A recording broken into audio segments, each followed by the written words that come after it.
Am I free to express myself? What would happen if I speak about my workplace?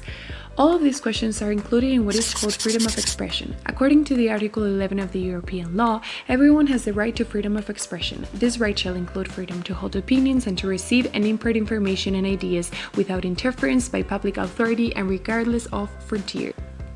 This includes the right to express your views aloud through public protest and demonstrations, or through articles or books, television or radio, or works of art, the internet, and social media. However, there is also a duty to behave responsibly and to respect other people's rights or the values or the rights of the society as a whole. Public authorities may restrict this right if they can prove the action is unlawful. Therefore, it can be restricted in some situations. However, the relevant public authority must show that the restriction is proportionate, in essence, appropriate and no more than necessary to address the issue. Now let's focus on Spain. Freedom of expression is recognized in Article 20 as one of the fundamental rights in the Constitution. However, these rights are not protected under all circumstances. There are some limitations. Let's see some situations to better understand these limitations, in particular in the workplace. Mr. Vázquez works as a driving examiner, and he is also a member of the labor union and representative of the work council. On the same day, he happens to have a meeting and a strike. However, he is assigned with 19 exams that day, which are distributed among his colleagues. The next day, the traffic chief sends him a letter asking him to explain his labor situation on that day. He responds expressing his annoyance with the chief's organization because he perfectly knew his situation that day. The problem? He finishes the letter as follows: "Since you lack of shame, if at least you had the capacity, these things would not happen." For this reason, he has been suspended from his duties for a month. He disagrees, claiming his right to freedom of expression.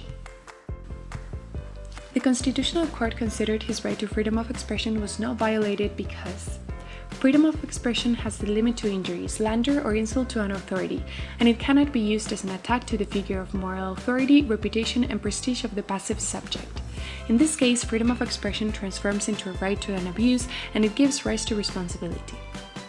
In addition, it is considered that the use of offensive praise wasn't necessary for the purpose of giving his opinion about his superior's capabilities. The court also recognizes that public officials' freedom of expression is further restricted due to the principle of the administrative hierarchy, stating the duty of respect toward authorities and hierarchical superiors. So the court denies him the protection of the right to freedom of expression. Let's see another example. Mr. González is a nurse working in the daycare center. The center is owned by the city council, but for the provision of the service, Clece Enterprise was contracted. He wrote a letter to the council listing some imperfections in the center, mentioning lack of material and organization. Mr. González receives a letter from his superiors, warning him for serious misconduct. 3 main points were mentioned in the letter. First, for any complaints and suggestions related to his work, he must have communicated them to his superiors, since the contractual relationship is in between them. Second, he must be loyal and respectful to the company. He cannot make value judgments, false reports, or defame its name.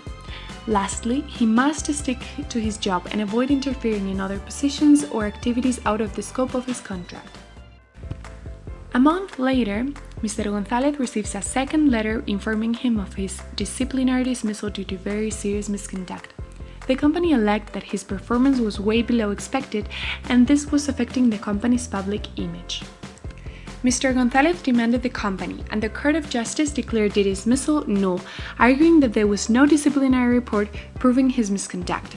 In addition, it was declared that he was deprived from executing his freedom of expression, as disloyalty to the company is not a valid justification.